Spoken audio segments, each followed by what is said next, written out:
What's up, everyone, and welcome back to SANDCAST, Beach Volleyball with Tri-Born and Travis Mewhirter, and welcome back to another World Championships update. Meant to do this actually directly after Gstaad and just try to shoot as much Gstaad content as you can because it's incredible. Just the scenery, the backgrounds. If you haven't been to Gstaad, you got to put it on your bucket list, and if you have been, you got to come again. I'm so bummed. I recorded a little tour of Gstaad, just my little 2.5 mile hike down the mountain. I opted not to go with the shuttles because how can you turn down those hikes? And then just recorded the walk from center court to the side court, which is about 10 minutes through this beautiful little mountain town, and then gave a little tour of center and all this stuff. And then I thought I uploaded it to YouTube, and I didn't. And then I deleted it off my phone, which was a huge bummer, and so you don't get that, but maybe I'll do it again next year. Either way, got to go to Gstaad, and actually that's the next episode of our Beyond the Sand series that Frito's working on is a little Gstaad special. So that's going to come out sometime either next week or in the coming weeks. He's actually out shooting VNL stuff right now in the Netherlands, so that'll be coming. But we do have podcasts coming from Gstaad. Did one with Carrie Pothurst. Really fun. Finally getting to meet her. We've commentated a lot and crossed paths a lot, just never got to meet each other. And so we had that one, and then we got Kristen and Taryn. Me and Kyle sat down with them in their hotel, the Stadterhof, and chat about that. So we got some Gstaad tent, some Gstaad casts coming your way. But this World Champs update, it's crazy because we did one after the Alanya Challenge when Anouk Vergé-Depré and Zoe Vergé-Depré won gold, SHARPIE'd their way in, and then they, of course, followed it up with a 4th straight medal here in Gstaad. A bronze, which is the first Swiss women's medal, the first Swiss medal in general since 2012 when Zoe was 12 years old. So it's pretty crazy. It was fun to see. It was really fun to be a part of because the crowd, obviously, they'll cheer for anyone. And if you watch the men's finals, Sharif and Ahmed said, hey, we're from Qatar, and you guys have cheered for us as if we are your home team, and yet it's just a whole new level when it's Anouk and Zoe, when it's Tanya Huberly and Leona Kernan. Just an incredible atmosphere out there in Gstaad. But to get back to the point, it's only been 2 events since I've done a World Champs update, and so much has changed. Things change in a hurry, especially in a World Champs race where your top 25, you're punching that ticket to Adelaide, versus the Olympics, it's only your top 16. So there's a huge shift there where the more spaces that you have to cover, the bigger moves that you can make. And no bigger move was made as far as the most interesting race goes than Julia Donlin and Donlin-Denaburg. So after Alanya, it was just this big mess of a USA women's race for that 4th and final spot. And before I go any further, I do want to clarify, the US is not guaranteed 4 spots. You can get up to 4 spots. Now, given the depth of our women's talent, I always just sort of assumed, safely I think, that we're going to get all 4 spots. And now, Lexy and Julia, when I recorded that after Alanya, they weren't even ranked. They were outside of the top 28. Well, 2 events later, they're now number 13 and firmly in the driver's seat of the USA race. So they had sort of a breakthrough event in Star Jablonki, took a 4th. No, it's not a podium, but you get your first semifinal appearance, you get your feet wet, then you go to Gstaad and you come out of the qualifier, survived against a talented but struggling Lithuania team, Monika Polakina and Aina Rapalaita, survived in 3. And then they absolutely battled. Really fun match there on the side court against Kelly Chang and Molly Shaw. Lost 15-13 in 3. Now, I was chatting with Lexy, actually, as she was sitting down to shoot that Beyond the Sand interview. And I said, you know, that Finland team, I'm sure you haven't forgotten that they had knocked them out of the Quintana Roo qualifier to open the year. And Lexy said, no, I haven't, and we need to get some revenge. And so they exacted revenge. They broke pool with that win. And then they beat a really talented team from Germany, Linda Bach and Louisa Littman. I hadn't really sat down to watch them play much, Bach and Littman. And I called their match against Carol and Rebecca, and I was blown away. I was so impressed with them. And I don't know if they'll be necessarily a dark horse to win anything big this year in terms of, you know, they might win something in Hamburg because that's at home. They'll probably get a wild card in the main draw if they need it. But as far as world champs go, I don't think they'll actually be a contender. But Linda Bach is really impressive. And Louisa Littman, if you followed her run up to the Paris Olympics with Laura Ludwig, you already know that she's at a different level in terms of her physicality in sort of her serve, one of the best serves in the world, one of the best blockers in the world, and just has this huge arm. And those two I'm really impressed with. And so for Lexy and Julia to beat them, to me, that was a great win. And then they just ran out of gas. They got smashed by Kristen Nuss and Taryn Brasher, who just smashed everybody else. Watching them, I haven't really seen them play at that level in a long time, which is crazy because that's their 4th medal this year. But even in their gold medal match when they won in Brazil, they kind of survived. They showed how high their floor was in that final, because statistically it was one of the worst matches that they've played all year, and yet they still won.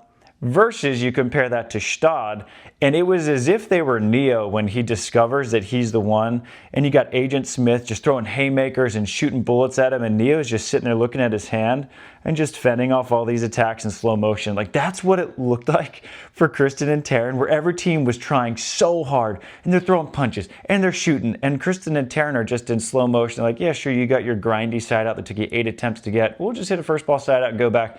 And no team was able to sustain it. Mel and Brandy, they gave them the closest fight. We're the only team to take a set off of them. But even then, it was Kristen and Taryn. They were just at a different level. And to me, what Kristen and Taryn showed in Gstaad was something that I've only seen from Anna Patricia and Duda, in that when Kristen and Taryn play like that, nobody's going to beat them. You can't, because you have to rely on them to beat themselves, and they just weren't beating themselves. And when Anna Patricia and Duda, when they're playing at the peak of their abilities, no one's beating them. You have to hope that they beat themselves, and that's why when you get those Kristen and Taryn's versus Anna Patricia's Dudas, or when you had Kelly Chang and Sarah Hughes playing together and they would play them, that's when you get that unstoppable object meeting the immovable whatever. Unstoppable, yeah. No.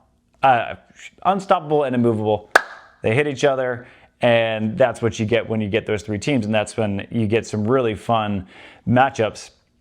I was super impressed with Kristen and Taryn. So that loss for Julia and Lexy to take, no shame in that one.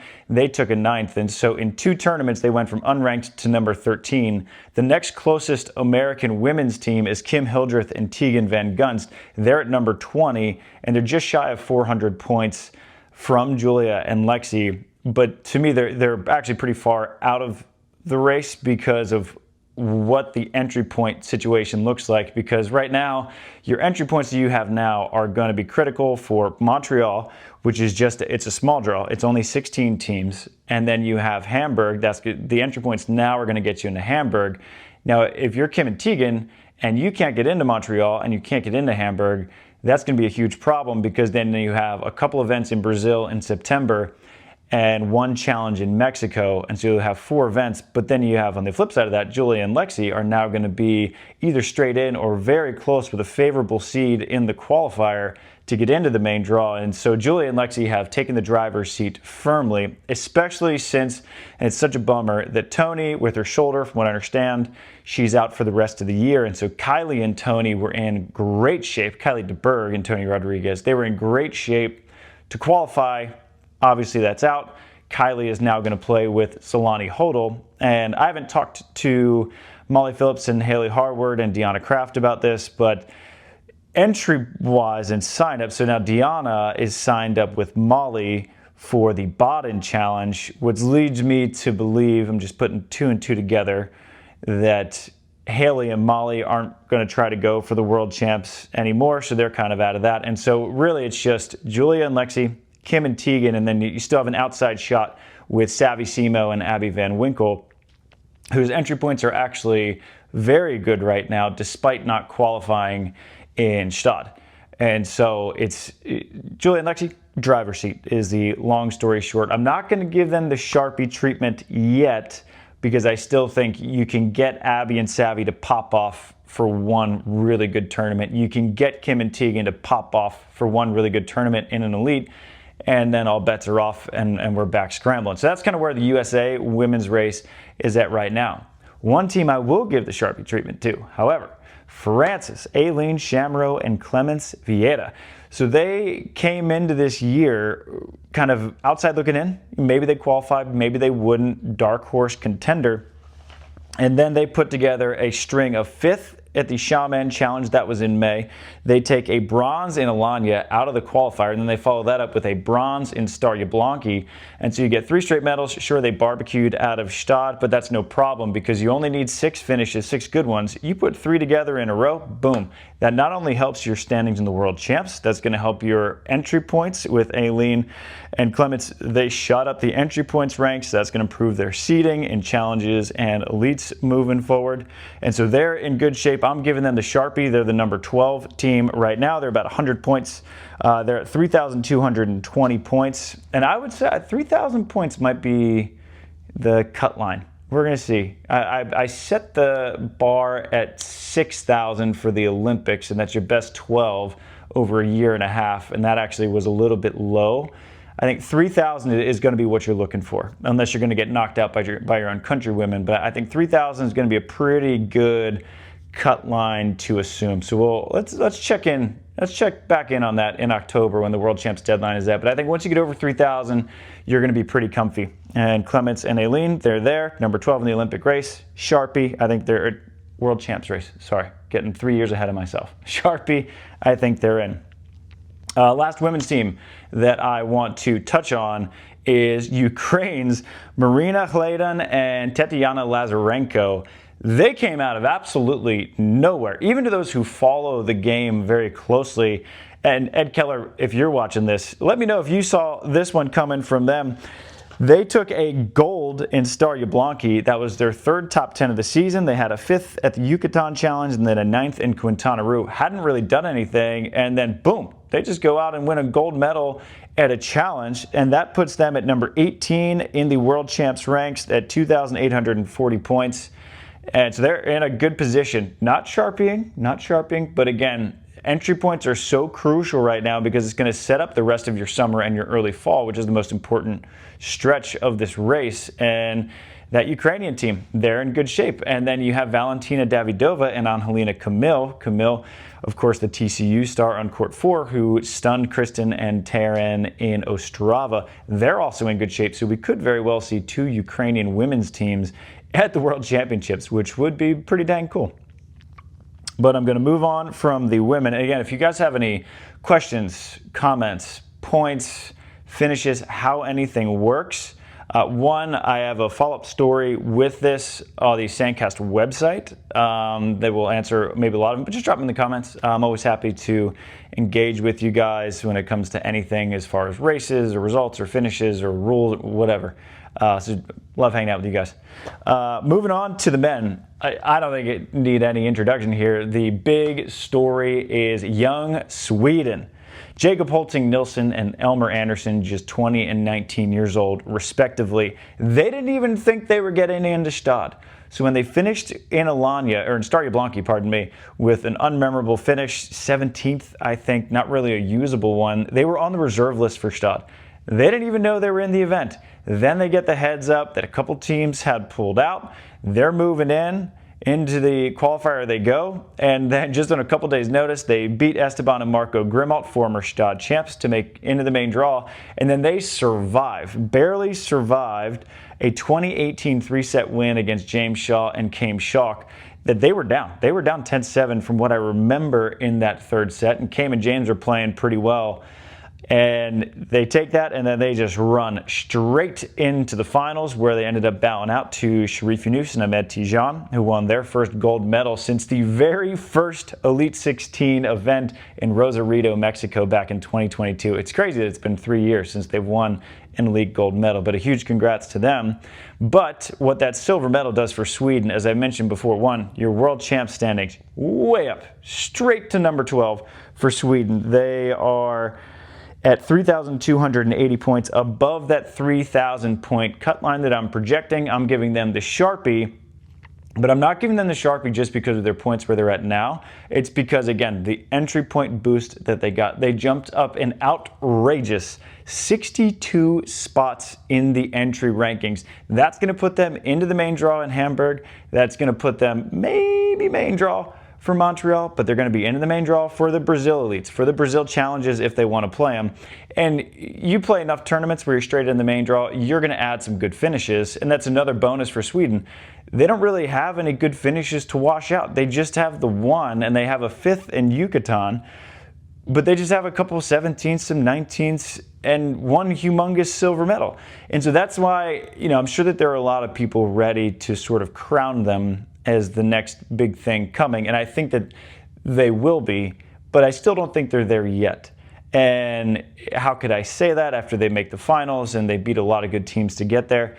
Their best win was over the 8 seed, and that was Evandro and Arthur. And again, shaky performance in pool play against Cam and James. Needed some help from Cam and James, and they got it just to break pool. And they beat some good teams, but I'm not ready to crown them yet. By the time Paris or Los Angeles rolls around, yeah, these boys are going to get there, because I think Jacob is the best setter on the Beach Pro Tour. And if that sounds crazy to say, just watch that Cats film. His jump setting, Kyle said he's the best jump setter when I was commentating with him, and at first I was like, wow, that's blasphemous. You got Miles Partain, one of the best jump setters out there. You got David Almond, one of the best jump setters out there. You got Johnny Helvig. You got Bartosz Wojciak. And then you watch Holting-Nilsson set, and it's like, okay, I understand now. But they have some things that they need to be polished up. And no doubt that their coach, Razzie Johnson, knows. So are they a contender to win world championships?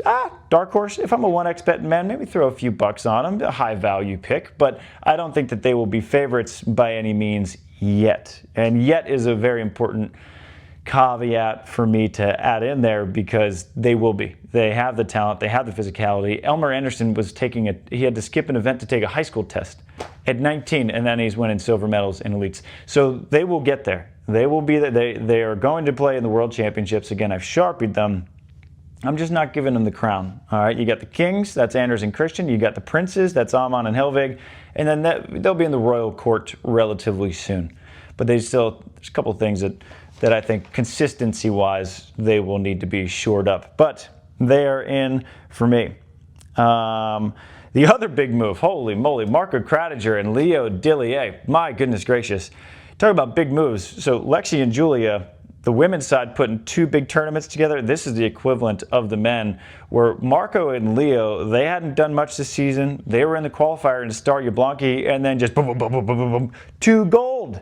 They won gold, and they were down. So I was at the Delta Lounge at JFK on my way to Gstaad. I'm keeping up with the scores loosely, and I see they go down, I think 7-3, and then it was like 10-5. And so I turn it off, and I go do something else. I start working on the stories, and I just assume that they lost. Actually, no. So what happened, I was in Atlanta at the Delta Lounge in Atlanta, working on the story, and recklessly enough, I just hit publish, and because the story was really on our Florida State girls, Alexis Durish and Audrey Koenig, who had won a gold medal in, where were they? They were at a Futures. They just won bronze in Montpellier. They were in Geneva. They won a gold medal in Geneva. Write that story. Footnote at the bottom, what's going on in Star Jablonki, Bartosz Wojciak, Michał Bro, congratulations on your gold. You beat Kratiger and Dillier. And then I get a text from Savvy Simo's mom, and she says, hey, you got the scores wrong. I was like, no way. There's no way I got the scores wrong. I look, so Kratiger and Dillier were down 6-13 in the third set to Bartosz Wojciak and Michał Bro, the Polish team at home in Poland, one of the best side-out teams on the planet, who once won 4 gold medals in a single season together. They gave up that lead. The only point they scored from after being up 13-6 was a net violation on Kratiger after Dillier scooped a perfect dig. It was it's still the craziest comeback I've seen.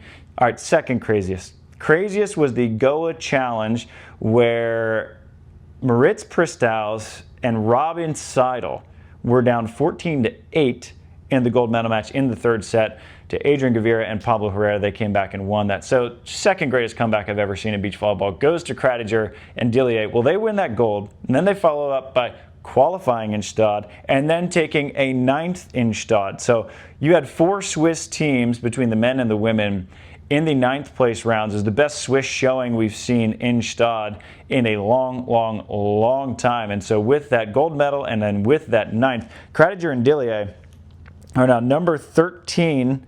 No, pardon me. They are Number 13, the entry ranks. They're straight into the main draw, and so I'm giving them the SHARPIE treatment. So Cradiger and Dillier getting SHARPIE because, again, that 13 in the entry ranks, that's going to get you into the main of Montreal, into the main of Hamburg, into the main of Brazil, and Brazil, and Brazil, and Mexico. And so same thing with Sweden. You're straight into the main draw enough, you're going to put together a couple wins here and there and get the finishes you need. And so congrats to Sweden. I think you're in. Congrats to Cradiger and Dillier on a great stretch. I think you're in. And because I am American, this is my USA Volleyball hat right here. And we have on audio, it's funny, we have a 92% USA base on YouTube. It's about 70. I want to touch on the USA men. Andy Benish, Miles Per, everyone's just doing fine. Everyone's fine. Chase Budinger, Miles Evans, they're doing fine. I think that they will make it. Kame Schock, James Shaw, they're doing fine. I think that they'll make it. And Andy Benish, Miles Partain, they're just doing fine. And so everyone's going to have a choice to make, though, whether to skip Manhattan or play Montreal. And Andy and Miles will be the only ones who are straight into Montreal. And that's a difficult choice to make. If I were in anybody else's shoes, I'd stay home and play Manhattan because it's the best event that we have in the United States. Outside of Gstaad, it's the best event on the Beach Pro Tour, on the beach volleyball calendar.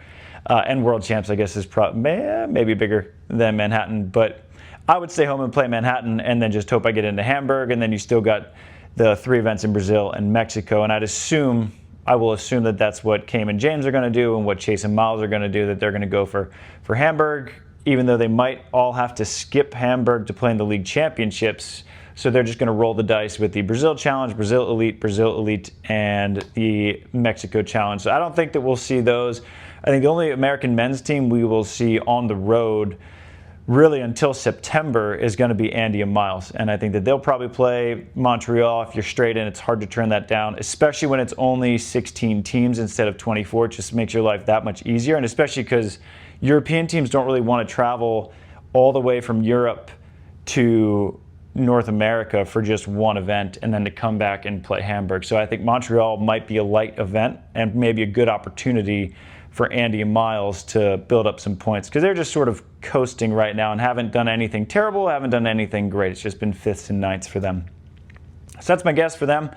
We'll see. And so I'll try to do these a little bit more regularly, maybe one after Baden. I'll be in actually Chula Vista coaching the USA U21 men with one of my favorite people in the world, Alvaro Fio. During the Baden Challenge. I won't be commentating because the remote and the time changes and everything and the coaching duties I have. That'll be, I don't know who Clayton Lucas has assigned, but it'll be somebody else. But I'll be following along. So maybe one after Baden, definitely one after Montreal. Hopefully I will do that actually in Montreal this time. Definitely one after Hamburg. And then I'll be in Florida State season and we'll just kind of do these whenever we're available. But thanks as always for listening. Again, any questions you have, comments, whatever it may be, fire them off. Happy to help and happy to follow along with this World Championships race with all of y'all back home. So until next time, shoots and go Noles.